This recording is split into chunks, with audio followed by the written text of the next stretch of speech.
Hey, welcome back. Today we're looking at the Pine Bluff Variant, episode 18 of season 5. Debuting May 3rd, 1998, the Pine Bluff Variant has Mulder getting in way over his head as he seemingly becomes embroiled with a domestic terrorist group. Well, that doesn't sound very spooky. The episode begins as Mulder is going for a nice little jog, although it's not so much a jog as it is an FBI sting. I like how they're doing their best to make it look like it's not absolutely pissing rain outside. But look at this guy's newspaper. How long has he been sitting there for? You know, Mulder's not very good at playing coy. This guy they're following, Jacob Stephen Haley, hands his buddy something, but I think he might be allergic to it.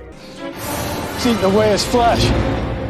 What? That is the worst case of eczema I've ever seen. Scully runs after Mulder because he has no idea about the danger he's in. What she finds, though, it looks like Mulder lets the guy go. But why would Mulder let a guy take off who just let out some chemical agent? Back at the office, Scully's like, "What the hell were you doing? You just let a damn murderer take off." And he's all, "I don't know what you're talking about, Scully." Playing all dumb like she didn't just see him being buddy-buddy with the bad guy. Anyways, Mulder blows her off because they're late for a meeting. Since when is Mulder ever excited for a meeting? You know, it's weird seeing the agents do actual FBI work and not chase invisible monsters in the woods. Everyone is sort of bummed because their little sting operation was such a massive failure. The bad guy got away with not just a little bioweapon, but also $50,000 worth of guns. Though if you have a bioweapon that can melt people, do you really need guns?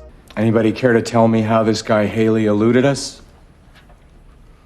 Yes, Mulder, how did he elude everyone? There's also apparently a power struggle going on between this Haley fellow and another guy named August Bremer, which they might be able to use to their advantage. Mulder then blows Scully off like he's upset at her for forgetting his birthday. Ooh, Die Hard with a vengeance, nice. Dial 911. Tell the police to get up here quick, somebody's about to get killed. Hey, isn't that August Bremer guy that they were just talking about? Could I get some fresh popcorn, please? The sign says fresh popcorn. This is fresh popcorn. Oh, fresh. What don't you understand? He wants it right off the cob, lady. Also, it's nice to see her working after spending time in a mental facility. Does anybody else miss these little janky movie theaters that had one, maybe two screens? Oh good, he brought his own spray butter. Sometime later, Mulder pulls up to a motel, and he has no idea Scully is following. I wonder what he's up to. Oh my god, what if it's another woman? I saved your ass. Why wasn't I told? I didn't know about the operation.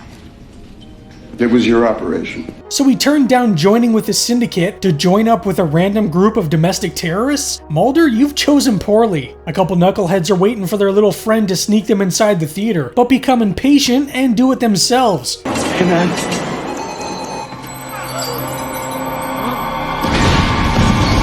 Hey, buddy! Down in front!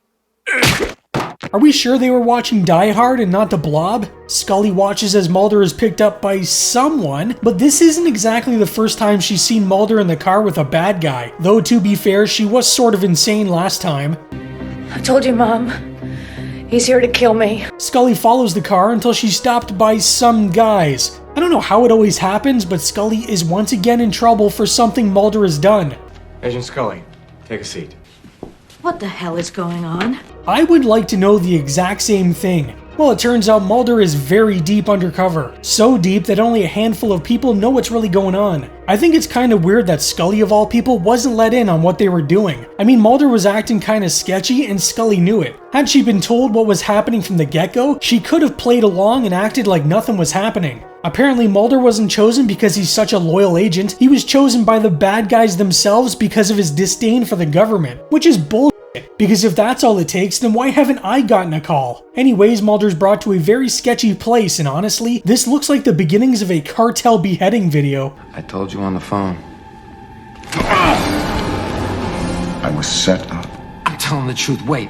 Apparently someone set these guys up and they think it's Mulder, which I mean duh. But Mulder's able to smooth talk his way out of his face being eaten off. Speaking of faces being eaten off, Scully and Skinner take a little stroll through the movie theater. You know, I don't think anyone's getting their ticket refunded. Scully's like, "Oh, I don't think the pathogen was airborne. It must have been something they touched." Then she proceeds to start touching things. Mulder makes it back to his apartment in one piece, which he's very lucky to be doing. And surprise, Scully's waiting for him. Good thing she's a medical doctor because his finger is all jacked up. The man giving him his orders. Someone I haven't met yet, a guy named August Bremer.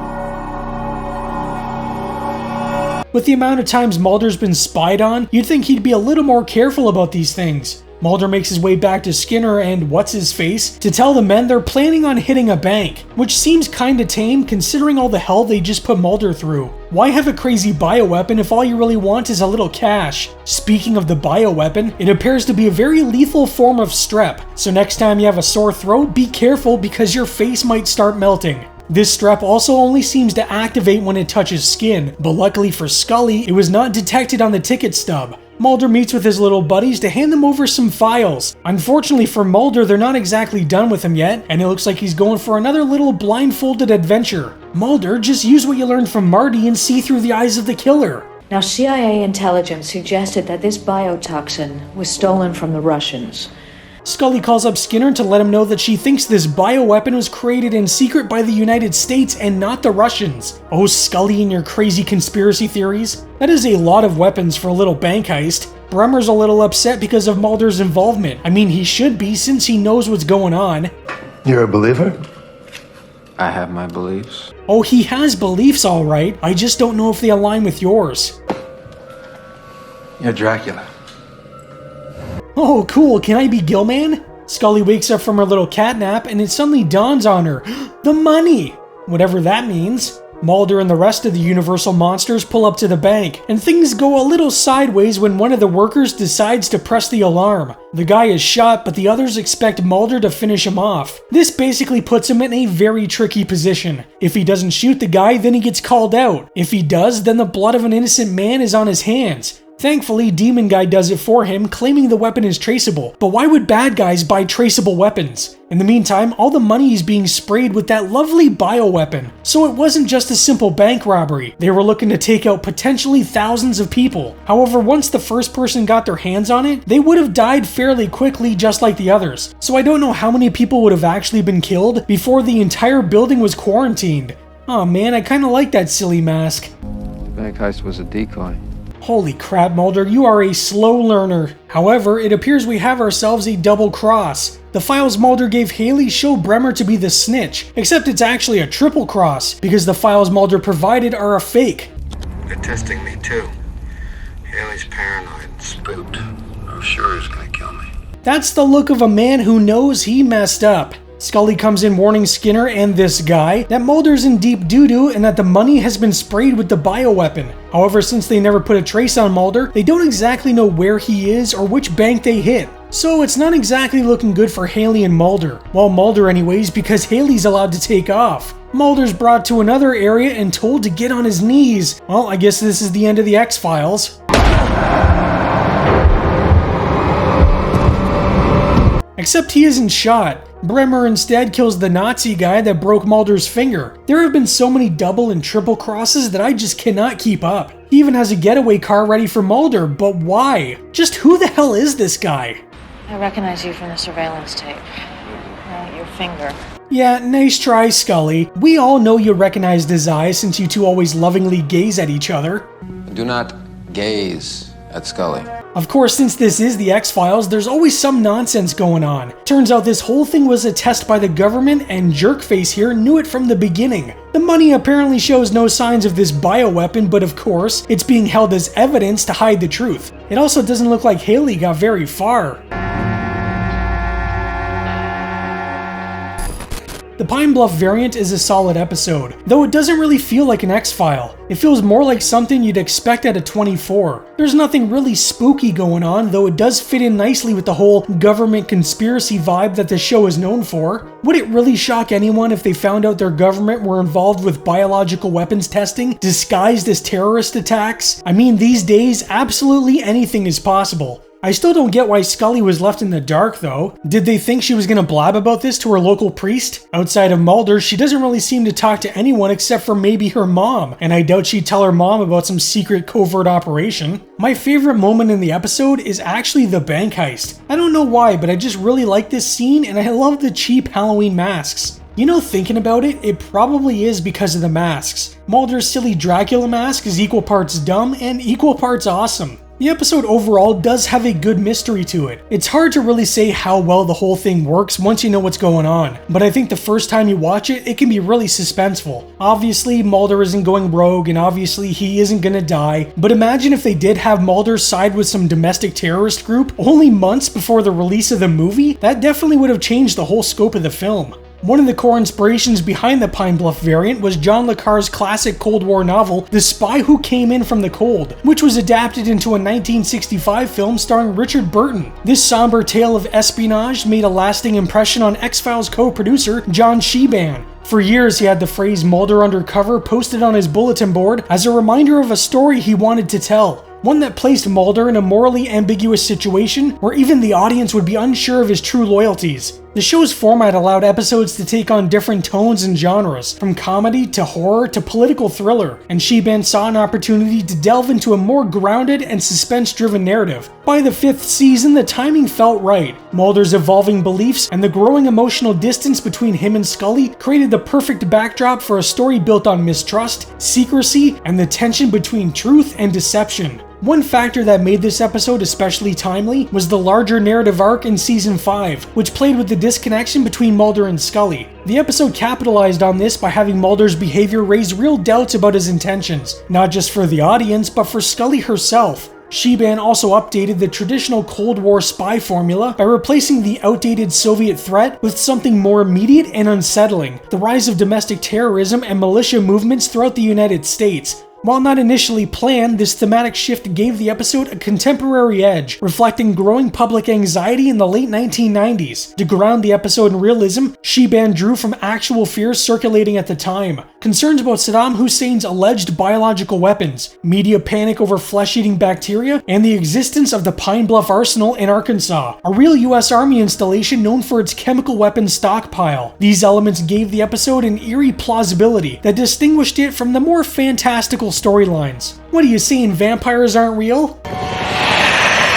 At its heart, the story was about paranoia. The first half of the episode focused heavily on Scully's increasing concern, as she observed Mulder doing things that seemed completely out of character, including associating with known terrorists. Normally, Scully would confront Mulder directly and demand answers, but in this case, Mulder remained tight-lipped. His silence added to the sense that something was truly wrong, and in the context of the season's larger themes, it was believable that he might be hiding something even from her. Structurally, the episode was designed as a tightly wound thriller, full of shifting allegiances and layered deception, a tribute to the complexity of le Carre's storytelling, but packed into a fast-paced 43-minute format. Director Rob Bowman gave the episode a cinematic flair, managing to evoke the feel of a feature film despite the constraints of a television schedule. His visual style and pacing helped elevate the suspense and drama. Composer Mark Snow also contributed to the film-like quality of the episode. His score diverged from the usual haunting atmosphere of the X-Files and instead embraced a more intense, driving sound, emphasizing the thriller tone and adding a sense of urgency to the action.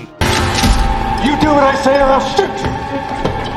A key tenet of the X-Files from the beginning was that its stories should feel believable, only as frightening as they are plausible. Sheban and the production team committed to this approach by extensively researching the subject matter and crafting a scenario that felt all too possible. The audience response confirmed this approach was effective. Viewers were unnerved not by supernatural creatures, but by the idea that something like this could genuinely happen. For Sheban, the experience was a reminder of how storytelling can explore dark truths, not to exploit fear, but to confront it. The choice to have the terrorists wear masks during the bank robbery added another layer of eeriness. While inspired by films like A Clockwork Orange and The Killing, the masks were carefully designed to avoid any comedic tone. One standout detail was that the Dracula mask worn by Mulder, the script called for Mulder to wear a werewolf mask, but since he was such a big fan of Dracula, he asked to wear that one instead. The role of the movie theater usherette marked Kate Braidwood's first speaking and credited appearance on The X-Files. Kate is the daughter of longtime series first assistant director Tom Braidwood, who fans will recognize as Fro Hickey from The Lone Gunmen. Even though she is the daughter of Braidwood, she was still made to audition for the role, but the powers that be liked her so much that they decided to give it to her. She also appeared in Talita Kumi and Elegy, but this would be the last time she would make an appearance on the show, probably because filming was moved to LA.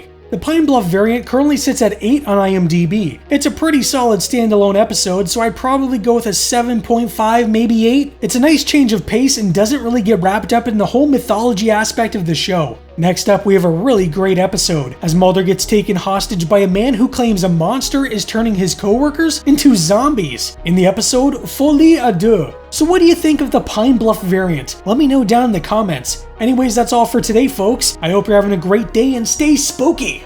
Around the world, people are watching The X-Files and wondering, what's next? The answer is a terrorist virus. They're putting the biotoxin on the money. Touch the money and you're dead. I risked everything! As Mulder faces a traitor's fate. The X-Files, all new Sunday at 9, 8 Central on Fox.